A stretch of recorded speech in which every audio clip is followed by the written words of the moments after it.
மனிதன் மாறக்கூடியவன், மனிதன் மறக்கக்கூடியவன், மனிதன் மறையக்கூடியவன். நான் சொல்கிறத நீங்கள் கொஞ்சம் சொல்லுவீங்களா தயவுசெய்து? நாங்கள் சொல்ல மாட்டோம் பிரதர், அவர் சொன்னால் தான் சொல்லுவோம். அப்படியே சொல்ல. மனிதன் மாறக்கூடியவன், மறக்கக்கூடியவன், மறையக்கூடியவன்.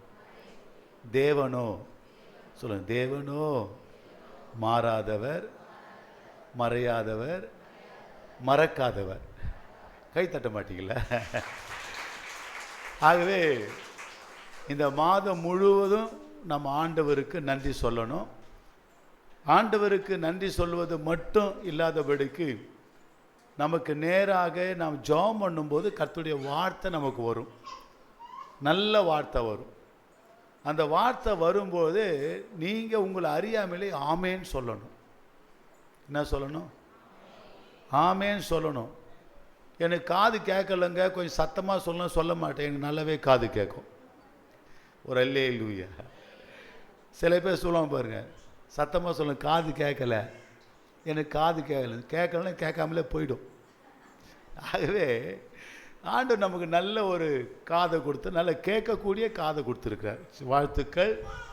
அவை தொடர்ந்து கர்த்தர் நம்மில் பெரியவராக இருந்து பெரிய காரியங்களை செய்வாராக. அவை மனிதன் மாறக்கூடியவன், மறக்கக்கூடியவன், மறையக்கூடியவன். தேவனோ மாறாதவர், மறக்காதவர், மறையாதவர். அன்றைக்கெல்லாம் ஒரு பாடல் பாடும், இயேசு கிறிஸ்து மாறாதவர் என்ன. ஆகவே நான் அதிகமாக பாடலை பாடிலாம் கொண்டு போகும்போது ஏற்கனவே இவங்க பாடிட்டாங்க, நல்லா தேவனை ஆராய்ச்சிட்டாங்க. சரி, எத்தனை பேர் சந்தோஷமாக இருக்கிறீங்க? Are you happy today? Yes சொல்லுங்கள். நான் இங்கிலீஷில் கேட்டு நீங்கள் எஸ் ஆமேன்னு சொல்லணும். Are you happy today? S.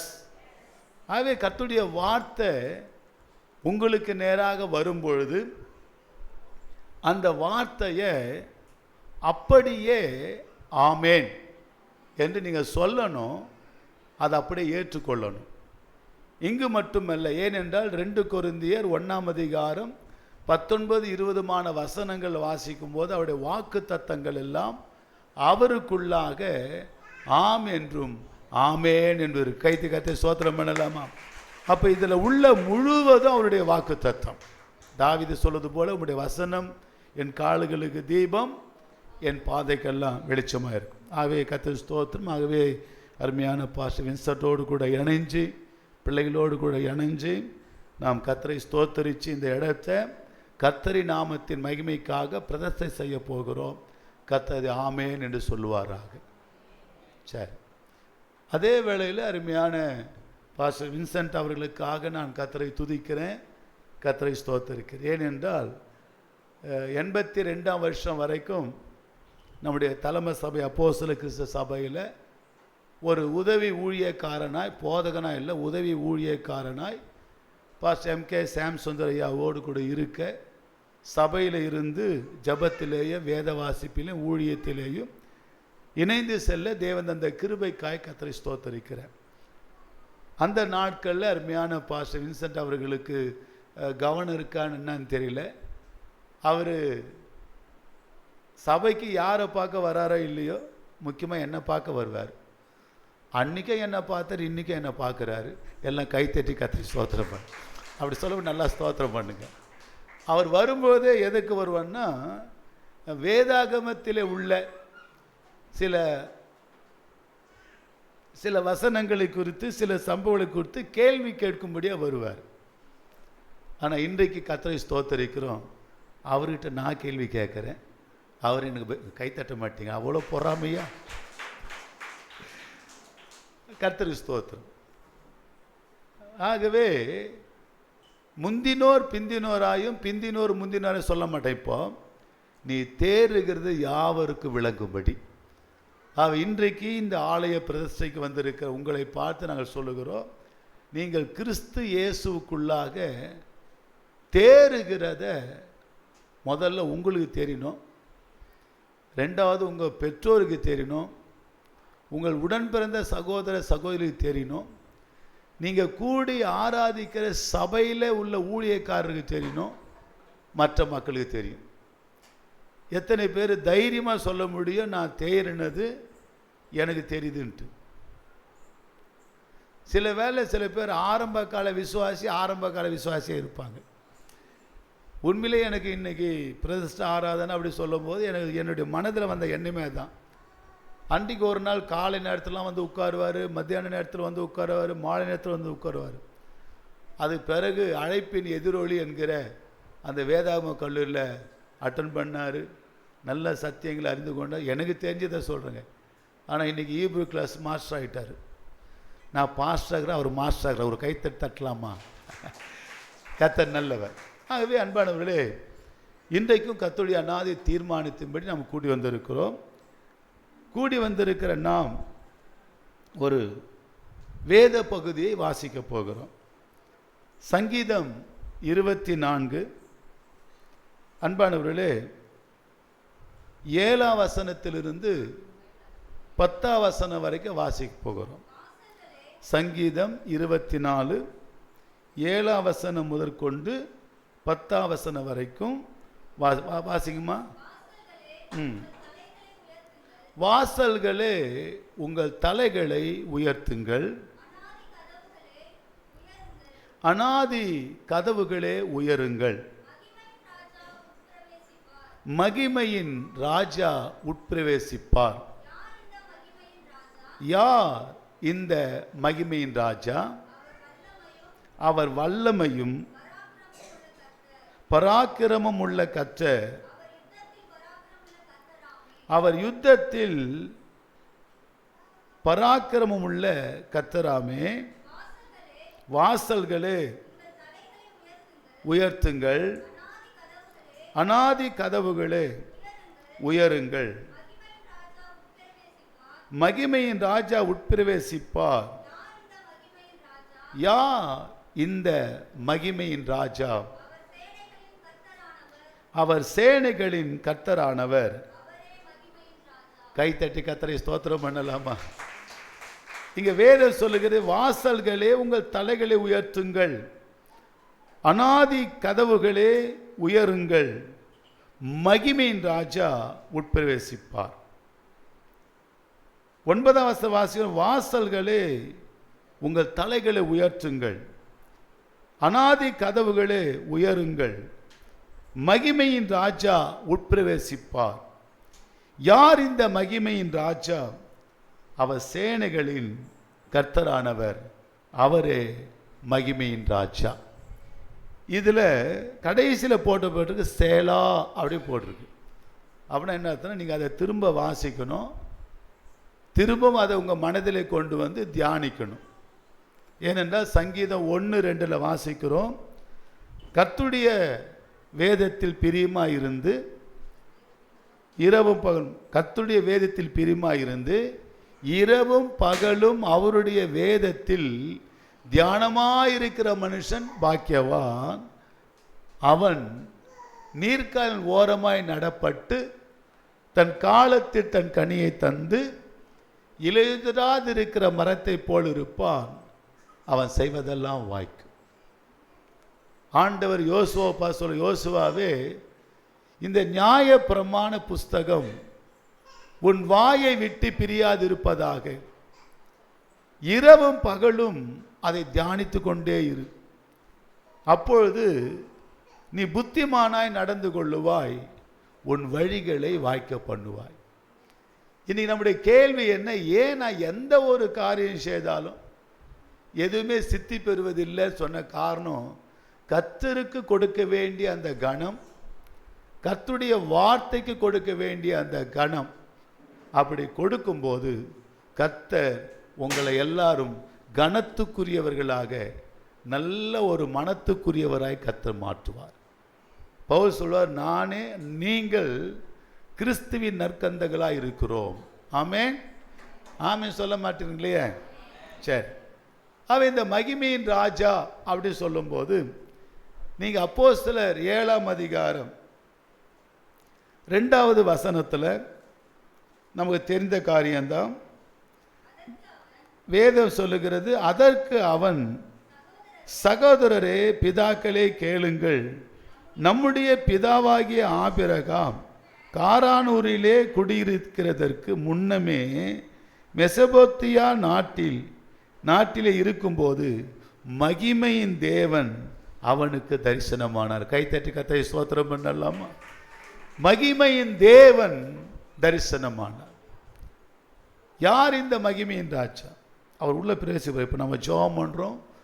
ஏற்கனவே இன்ஸ்டன்ட் அவங்க சொன்னது போலவே அவர் நம்மோடு கூட இருக்கிறார், நமக்குள்ளே இருக்கிறார். எத்தனை பேர் விசுவாசிக்கிறீங்க? ஆமாம். நான் உன்னை விட்டு விலகுவதில்லை, உன்னை கைவிடுவதில்லை என்று சொன்னவர் மகிமையின் ராஜா. இந்த மகிமை அப்படி என்கிற வார்த்தை ஆங்கிலத்தில் த க்ளோரி க்ளோரி என்கிற வார்த்தையை அன்பானவர்களே டிக்ஷனரியில் பார்த்தா 2 விதமான விளக்கத்தை உடையதாக இருக்குது. ஒன்று, க்ளோரி என்கிற அந்த வார்த்தைக்கு the beauty of the Lord, கர்த்தருடைய அழகு. கர்த்தர் முற்றிலும் அழகானவர். ஆமென் சொல்லுங்க. ஏங்க, நான் அழகானவன் சொல்லலைங்க, அவர் முற்றிலும் அழகானவர். 1000-10,000 பேர்களில் சிறந்தவர். பள்ளத்தாக்கின் லீலி புஷ்பம், சாரோனின் ரோஜா. ஆகதான் உன்னத பாட்டில் பார்த்தா என் நேசரை பார்த்தீங்களா அப்படின்னு சொல்லி திரிறாங்க. உங்கள் நேசர் எதினால் விசேஷித்தவர் பார்த்தா அந்த அழக உன்னத பாட்டில் உள்ள ஸ்திரீ அவங்க வர்ணிக்கிறாங்க பாருங்க. அவருடைய முடியாகப்பட்டது கருமையும் சுருளானது. அல்லேலூயா. ஆகதான் நம்மளாம் பாட்டு பாரு, இன்ப இயேசு ராஜாவை நான் பார்த்தால் போதும். அவர் முற்றிலும் அழகானவர். அவருடைய அழக ஒருவராலும் வர்ணிக்க முடியாது. அதான் அவருடைய மகிமை. 2வது மகிமை, அந்த க்ளோரி என்கிற வார்த்தைக்கு 2வது பதம் அப்படின்னு பார்த்தீங்கன்னா அவருடைய செயல்பாடுகள், கிரியைகள். இப்போ முதலாவது இங்கே பார்க்கிறோம் அன்பானவர்களே, மகிமையின் தேவன் ஆபிரகாமுக்கு தரிசனமானார். அன்றைக்கு மாத்திரமல்ல, இன்றைக்கும் அவர் நமக்கு தரிசனமாகக்கூடியவராக இருக்கிறார். முதலாவதாக நீங்கள் ஆதியாகமம் 12ஆம் அதிகாரத்தில் வாசிச்சிங்கன்னா அங்கே போடப்பட்டிருக்கு, கர்த்தர் ஆபிரகாமை நோக்கி, நீ உன் தேசத்தையும் உன் இனத்தையும் உன் தகப்பன் வீட்டையும் விட்டு புறப்பட்டு நான் உனக்கு காண்பிக்கும் தேசத்துக்கு போன்றார். மறுபடியும் 13ஆம் அதிகாரத்தில் கர்த்தருடைய வார்த்தை, கர்த்தருடைய சத்தம் ஆபிரகாமுக்கு உண்டானது. அதுக்கு பிறகு பாருங்க 15ஆம் அதிகாரத்தில் பார்த்தா கர்த்தருடைய வார்த்தை ஆபிரகாமுக்கு தரிசனத்தில் உண்டாச்சு. முதல்ல அவர் எப்படி தான் உண்டார்னா வார்த்தை தான்.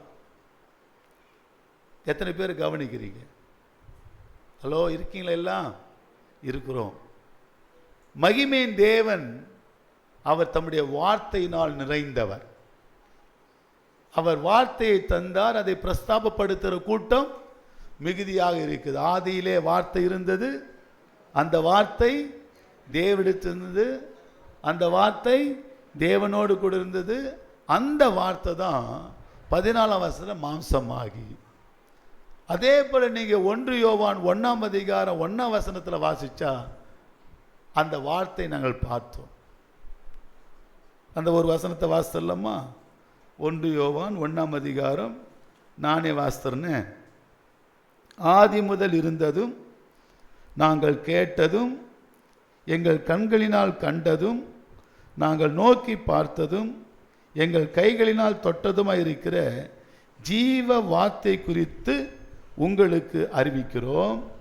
அந்த ஜீவன் வெளிப்பட்டது, பிதாவிடத்திலிருந்தும் எங்களுக்கு வெளிப்பட்டதுமான நித்தியமாயிருக்கிற அந்த ஜீவனை நாங்கள் கண்டு அதை குறித்து சாட்சி கொடுத்து அதை உங்களுக்கு அறிவிக்கிறோம். அவர் சொல்றாரு பாருங்க, ஆதி முதல் இருந்ததும் நாங்கள் கேட்டதும் எங்கள் கண்களினால் கண்டதும் நாங்கள் நோக்கி பார்த்ததும் எங்கள் கைகளினால் தொட்டதுமாக இருக்கிற ஜீவ வார்த்தை. அப்போ முதலாவதாக அந்த மகிமையின் தேவன் தன்னை ஆபிரகாமுக்கு வெளிப்படுத்துவதற்கு முன்பாக அவர் தன் வார்த்தையா இருக்கிறேன் என்பதை வெளிப்படுத்தினார். கைத்தட்டி கர்த்தரை ஸ்தோத்திரம் பண்ணலாமா? எல்லாம் ஆமென் சொல்லுவோமா? ஆமாம், அவருடைய வார்த்தை. ரெண்டாவதாக நீங்க 17வது அதிகாரத்தில் 15வது அதிகாரத்தில் அவருடைய வார்த்தை தரிசனமாகி 17வது அதிகாரத்தில் பார்த்தீங்கன்னா கர்த்தர் ஆபிரகாமுக்கு தரிசனமாகிறார். 17ல் தரிசனமாகிறாரு, 18ல் தரிசனமாகிறார். முதல்ல வார்த்தை தான். நாமும் அந்த வார்த்தையை விசுவாசிப்போமானால் அந்த வார்த்தை மகிமை நிறைந்த வார்த்தையாக இருக்கிறது. அந்த வார்த்தை விசுவாசிக்கும் போது பிற்காலத்தை அடுத்தபடியாய் நாம் அவரை தரிசிப்பதற்கு கர்த்தர் உதவி செய்வார். அப்போ அப்போஸ்தலர் 7ஆம் அதிகாரம் 2ஆம் வசனம் வாசிக்கிறோம். மகிமையின் தேவன் ஆபிரகாமுக்கு தரிசனத்தில் வெளிப்பட்டார். இப்போ நீங்கள் 17வது அதிகாரத்தில் ஆபிரகாமுக்கு தரிசனமாகிறாரு. முதல்ல வார்த்தையாய் வெளிப்பட்டவர், ரெண்டாவது தம்மையே வெளிப்படுத்தி காண்பிக்கிறார். அந்த மகிமையின் தேவன் சாதாரண தேவன் அல்ல, ஹீ இஸ் ஹோலி. அவர் பரிசுத்தம் உள்ளவர், ஒருவரும் சேரக்கூடாத ஒளியிலே வாசமாக இருக்கிறார். எத்தனை பேர் அதை நம்புறீங்க? மகிமையின் தேவன். ஆகவேதான் ஏசாயா 6ஆம் அதிகாரத்தில் ஏசாயா தீர்க்கதரிசி ஒரு தரிசனத்தை பார்க்கிறார். வானத்துக்கும் பூமிக்கும் ஒரு சிங்காசனம் வைக்கப்பட்டிருக்கு. அந்த பரலோக காட்சியை காண்கிறார். அதில் தேவனாய் கர்த்தர் வீற்றிருக்கிறார். அவருக்கு மேலாக கேருபீன்கள் சேராபீன்கள் நின்று சேனைகளின் கர்த்தர் பரிசுத்தர் பரிசுத்தர் என்று ஓயாமல் துதித்து கொண்டே இருக்கிறாங்க. அவர்கள் கூப்பிட்டு சொல்லுகிற அந்த வார்த்தையினால தேவாலயம் தேவ மகிமையினால் நிறைந்தது. அப்போ அந்த மகிமை என்று சொல்லும்போது பரிசுத்தம், ஏன்னா கர்த்தர் சிநேகிக்கிற பரிசுத்தம். ரெண்டாவது அவர் வார்த்தையை கொடுத்து நம்மை பலப்படுத்துகிறார், உற்சாகப்படுத்துகிறார், தைரியப்படுத்துகிறார். ரெண்டாவது தம்மையே அவர் வெளிப்படுத்தி, தம்மையே வெளிப்படுத்தும் போது அவர் சொல்றாரு, ஐ எம் ஹோலி, நான் பரிசுத்தர், பி ஹி ஹோலி, நீங்கள் பரிசுத்தம் உள்ளவர்களாக இருங்க. ஒரு அல்லேலூயா சொல்லலாமா? நம்ம ஆராதிக்கிற ஆண்டவர் பரிசுத்தம் உள்ளவர். இந்த பரிசுத்தம் பாருங்க, நம்ம தெரியும். லூக்காவில் லாசருவை பற்றி பார்ப்போம், சகையை பற்றி பார்ப்போம். சகை இயேசுவை காண்பதற்கு வகை தேடினார், முடியல. முன்னதாக ஓடி ஒரு காட்டத்தி மரத்து மேலே ஏறி உட்கார்ந்துட்டார். இயேசு வரார், நிற்கிறாரு. நின்றுட்டு சகைவே இறங்கி சீக்கிரமா வா, இனி நான் வீட்டில் தங்க போறேன்றார். சகை உடனே இறங்கி கீழே வர்றாரு. நீங்க பரிசுத்தம்னா ஏதோ அப்படிலாம் பயப்பட வேண்டாம். நல்லா கவனிங்க. ஒருவன் கிறிஸ்துவுக்குள் இருந்தால் புது சிருஷ்டியா இருக்கிறான், பழையவள் எல்லாம் ஒழிந்து போயின, எல்லாம் புதிதான, பிகம் நியூ. இப்போ இறங்கி 2 பேரும் போகிறாங்க. இருக்கிற ஜனம்லாம் இயேசுவானவரையும் பார்க்குறாங்க, சகையும் பார்க்குறாங்க.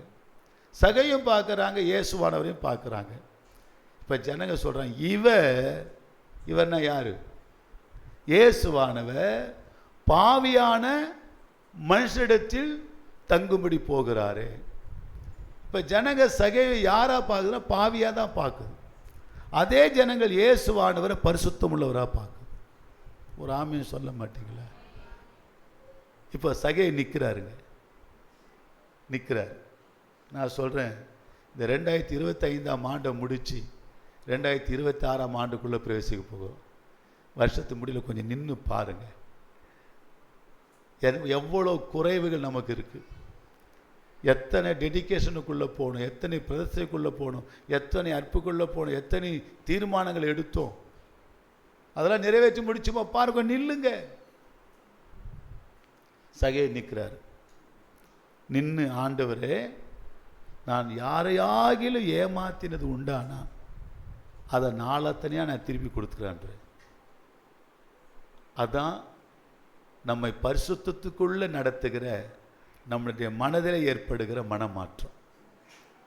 வேத சொல்லுது, அவர் உங்கள் வார்த்தையை கொண்டு அவரிடத்தை திரும்புங்க. இந்த பிரதிஷ்ட ஆராதனில் நாம் எங்கெல்லாம் எப்படிலாம் ஆண்டவரை திரும்பணுமோ திரும்பும். ரெண்டாவது அவர் சொல்கிற விஷயம் பாருங்கள், ஆண்டவருடைய சொத்தில் பாதியை ஏழை கொடுத்துட்றேன். நித்திய ஜீவனை அடைவதற்கு ஒரு வாலிபன் வந்தார். ஒரு இடத்துல அவர் பரிசேயன் சொல்லப்பட்டிருக்கு. வாலிபனுக்கு நித்திய ஜீவனை சுயத்துக்குள்ள எல்லாவற்றையும் விற்று தரித்திரு கொடுத்து பின்பு என்னை என்ன பண்ணு பின்பற்றி வானார். ஆனால் அவன் மிகுந்த ஆஸ்தி உள்ளவனாக இருந்தனால அவன் துக்கத்தோடு போயிட்டான். பேசுகிற ஆண்டு நாங்கள் எல்லாவற்றையும் விட்டு வந்தோமே, எங்களுக்கு என்ன கிடைக்கும்? அவர் சொல்ற இம்மையில் நூறத்தனையான துன்பங்களோடு கூட ஆசுவதும், மறுமையில் நித்திய ஜீவன். கை தட்ட மாட்டீங்களா? நம்ம அதுக்காக தான் பிரயாசப்படுறோம். நாம் இம்மைக்குரியவர்கள் அல்ல, மறுமைக்கு. அப்போ ஆண்டவர் ரெண்டாவதாக ஆபிரகாம் பாச ஆபிரகாமே, நீ எனக்கு முன்பாக நடந்து கொண்டு உத்தமனாய். அவர் தரிசனமாகிறார். ஒன்று வார்த்தையாய் தரிசனமானவர், ரெண்டாவது தம்மையே வெளிப்படுத்தி காண்பித்தவர். அவர் பரிசுத்தராக இருக்கிறார். சரி, அது ஆரம்பத்தை சொன்னோம். மகிமை என்கிற வார்த்தைக்கு அவருடைய அழகு, மகிமை என்ற வார்த்தைக்கு அவருடைய கிரியைகள், செயல்பாடுகள்.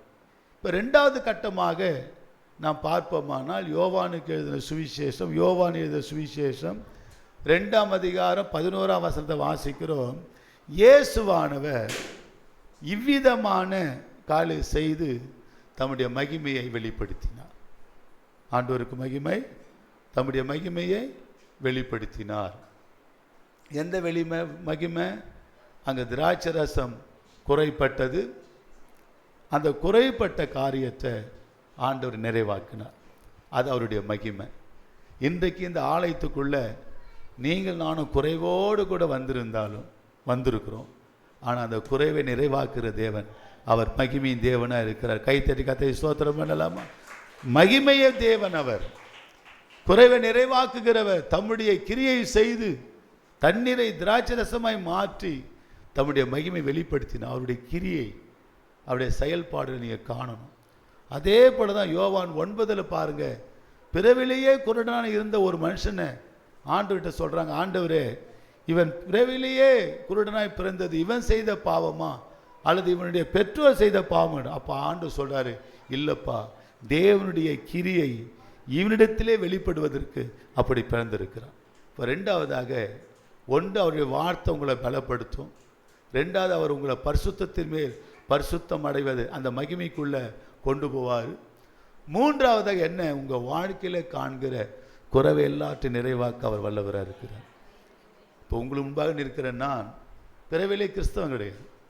86 வரைக்கும் நாராயணனாக இருந்தேன். 86ஆம் ஆண்டு கடைசி இயேசு ஏற்றுக்கிறேன். அது வரைக்கும் என்னுடைய வாழ்க்கை ஒரு பெரிய கேள்விக்குறி.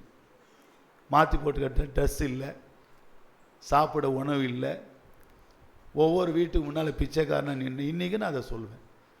என் படுக்கை முழுவதும் காவா ஓரம், கடை ஓரம், செப்டி டேங்க் மேலே தான் படுத்துருந்தேன். ஆனால் 86ஆம் ஆண்டு நவம்பரில் ஒரு ஜபத்தின் மூலமாக இயேசு எனக்குள்ளே வந்தார். வேத சொல்றது, சிங்க குட்டிகள் தாட்சி அடைந்து பட்டினியாக இருக்கும், கத்தரை தேடுகளுக்கோ ஒரு நன்மையும் குறைப்படாது. அன்று முதல் இன்று வரைக்கும் ஒரு நன்மையும் குறைப்படாதபடிக்கு ஆண்டவர் என்னை ஆசிர்வச்சிருக்கிறார். குறைவெல்லாம் நிறைவாக்கி இருக்கிறார். ஏனென்றால் அவர் மகிமையின் தேவன். அவர் தான் உள்ளே பிரவேசிச்சிருக்கிறார். உங்களுக்குள்ள, எனக்குள்ள, நமக்குள்ள, இந்த இடத்துக்குள்ள ஒன்று அவருடைய வார்த்தை, என்னோட அவரே வெளிப்படுகிறாரு. மூன்றாவது அவருடைய கிரியைகள்.